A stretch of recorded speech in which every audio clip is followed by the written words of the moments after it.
Bonjour chers ingénieurs et bienvenue dans cette vidéo.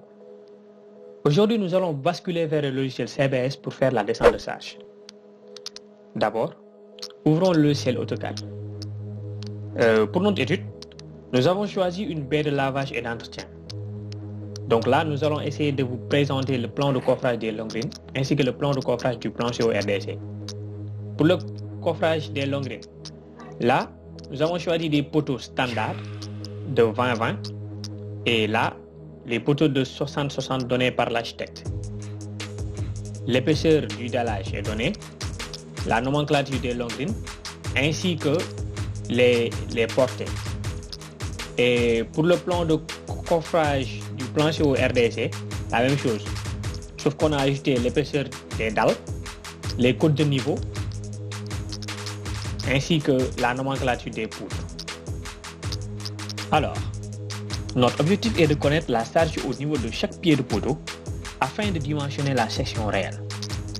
Nous allons donc commencer par sélectionner les axes en vert.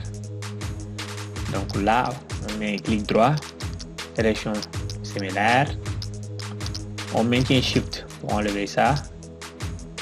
Et à partir de là, on tape W bloc. Alors, là, vous allez cliquer sur afficher une boîte de dialogue standard de sélection de fichiers. Et là, vous allez enregistrer votre document sous un emplacement bien déterminé. Et là, type de fichier, vous allez sélectionner DXF. Et nom du fichier, moi je choisis DDC. Et je mets enregistrer. Et à partir de là, vous pouvez mettre OK. Alors, après avoir enregistré votre fichier dans un format DXF, nous allons ouvrir le logiciel CBS. Et là, fichier, importer. Nous allons rechercher notre fichier DXF, cliquer là-dessus et faire ouvrir. Et là, nous allons sélectionner notre unité. Moi, j'ai travaillé avec des millimètres, je laisse comme ça et je mets OK. Et là, les axes apparaissent. Nous allons pouvoir alors travailler sur le logiciel proprement dit. Commençons à placer nos poteaux 20-20. On clique sur cette icône, poteau, et là, on sélectionne R20-20. Plaçons-les.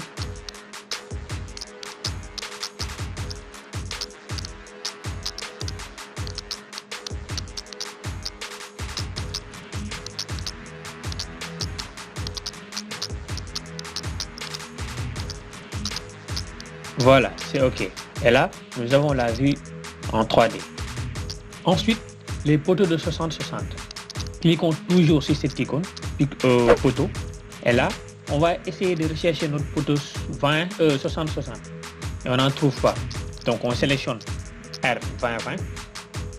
On le pose ici. Là, on met échappe. On sélectionne le poteau. Après, on va vers propriété et on a ce tableau. On va vers caractéristiques et cliquer sur ces pointillés et à partir de là on met ajouter.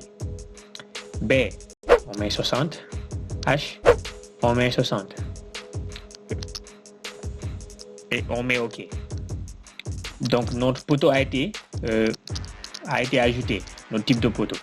Donc on remet poteau et là on sélectionne directement R60-60 et on continue à poser les deux autres poteaux qui restent.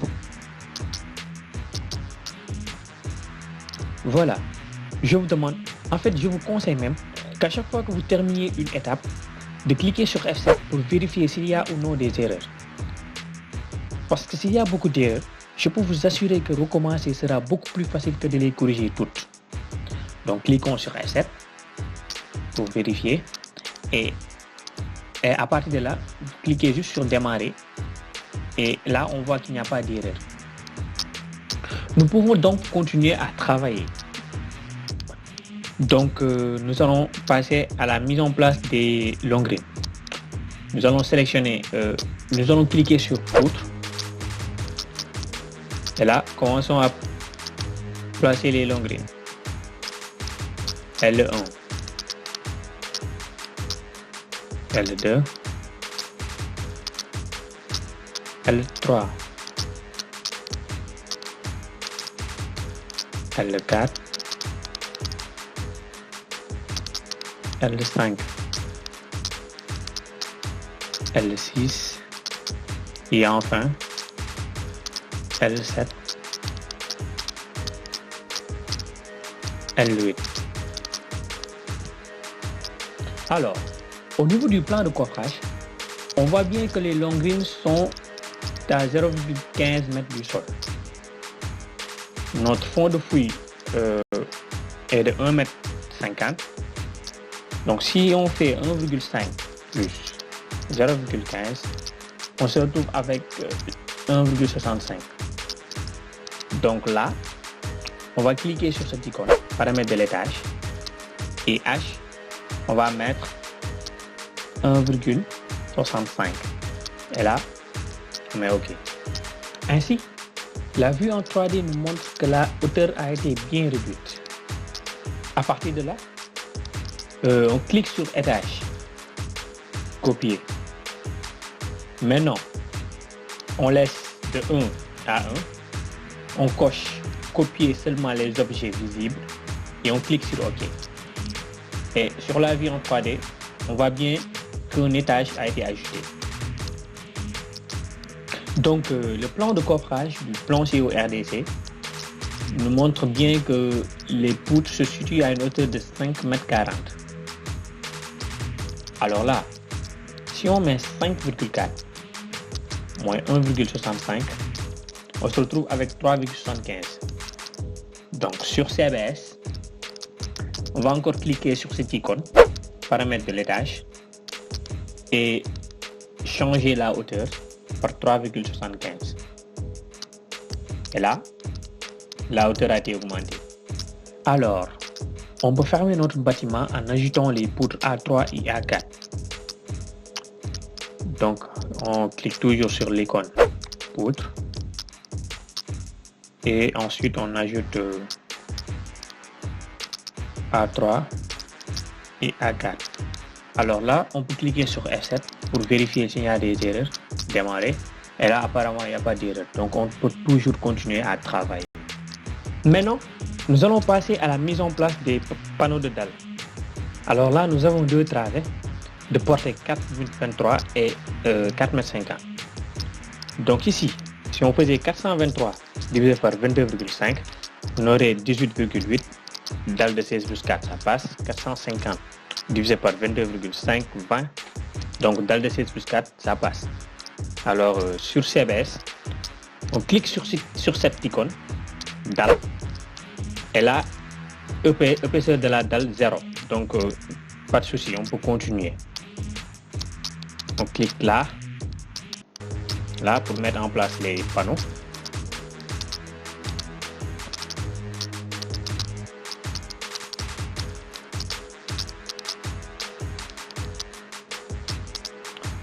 Voilà, on met en place l'autre travée.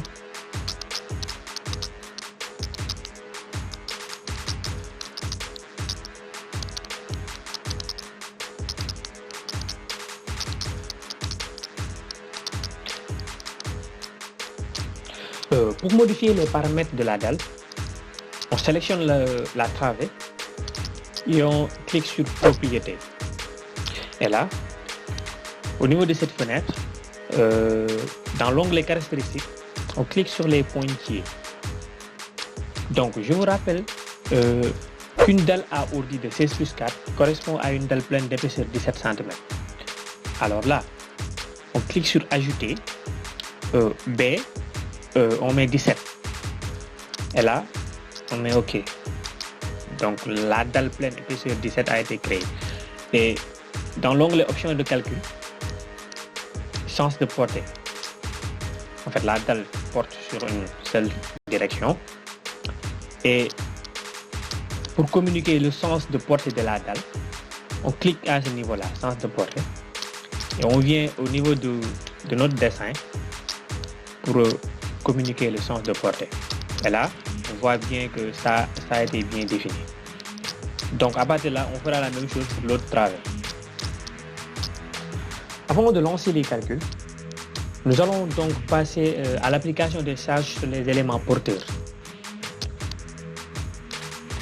Donc, petit rappel, un mur de 20, en fait 1 mètre de mur de 20 a comme charge 0,34 tonnes par mètre. Donc si on avait des murs de 3 mètres, que l'on multiplie par 0,34, on se retrouve avec une charge de 1,02 tonnes par mètre.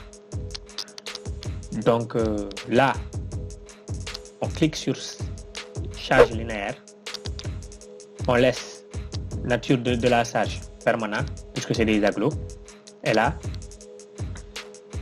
on écrit la valeur 1,02 et on met entrée. Et on commence à poser les charges. Ça a changé de couleur. Nous pouvons aller à l'étage suivant en cliquant ici. Et là, à ce niveau, nous avons des murs d'acrotère de 0,4 mètres. Donc, si on faisait 0,4 multiplié par 0,34, on aura 0,14 tonnes par mètre comme charge linéaire sur les poutres. Alors, on clique toujours sur l'icône charge linéaire. Puisque c'est des agglos, des murs d'acrotère, on laisse nature de la charge permanente. Et pour la valeur, on fera 0,14. Entrée. Et là, on mettrait les charges.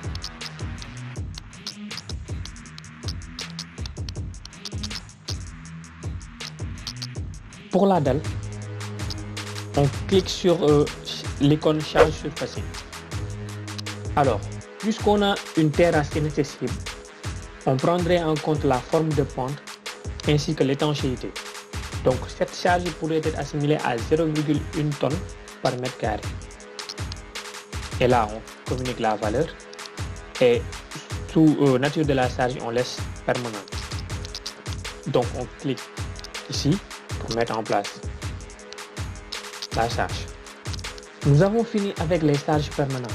Nous allons donc passer vers les charges d'exploitation. Alors, on clique toujours sur l'icône charge surfacing. Et là, puisque nous avons une terrasse inaccessible, la charge d'exploitation est de 0,1 tonne par mètre carré. Donc là, on mettra la valeur 0,1. Et ici, au lieu de permanente, on laisse exploitation. Et on met en place la charge. Nous avons fini de modéliser notre bâtiment en appliquant l'ensemble des charges sur les éléments porteurs. Nous allons donc basculer vers les calculs. Alors, avant de passer au calcul, nous allons donc faire une dernière vérification en cliquant sur F7, démarrer et voir qu'il n'y a pas d'erreur.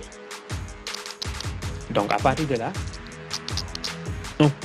on clique sur calculer et calcul de la structure entière ou cliquez directement sur F4. Alors là, cette fenêtre va s'afficher. On clique sur calculer. Donc l'ensemble de la structure a été calculé. Maintenant, on clique toujours sur calcul, mais cette fois-ci, dimensionnement des éléments BA ou directement F6.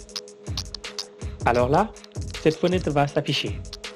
Donc on va vers l'onglet sol,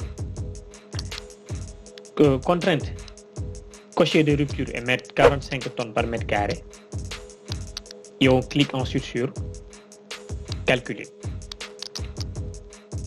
Pour voir les résultats, on clique ici dans ce menu déroulant, vue de calcul ou directement F8. Et là, on met espace et on vient dans l'onglet résultats. On clique ici. Et là, poids propre, on mettrait ELU+. Et là, on fera appliquer, fermer. Maintenant, si on veut avoir la charge au niveau des poteaux, on reste sur cet étage, on met espace et on décoche semelle isolée dans objet. On met appliquer. Voici les charges au niveau des poteaux. Et pour avoir les charges au niveau des semelles, on va vers étage 0. On clique sur espace. Donc on élimine les poteaux et on sélectionne les semelles isolées. Et on applique pour fermer ensuite. Donc là, c'est les charges au niveau des semelles. C'est la fin de cette vidéo. Merci de l'avoir suivi. À bientôt.